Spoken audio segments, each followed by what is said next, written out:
Okay, so the problem we've got is that we're currently rendering in, I guess, low LDR, like low dynamic range. So if I just keep adding lights, we can see here that all the colors, I mean, this is only red, so this is 100.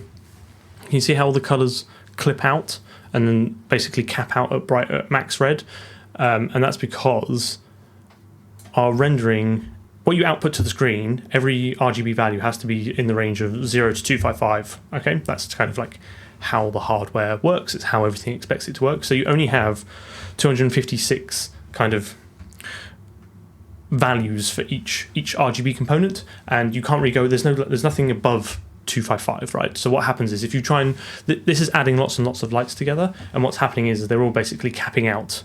They're all effectively capping out at 255, like maximum. So what that means is we kind of lose all the details. So if I go a bit closer, you can't really see any of the texture detail anymore in this one because it's just basically completely maxed out with all the lights. So what we want to do is do what's called high dynamic range or high HDR rendering, where we create a frame buffer, so an area of memory we render to, which allows for more than 256 values. It will use a float, like a 16-bit float, which gives you a huge amount more like fidelity, and then that way you can kind of accumulate the lights above this sort of max like 255.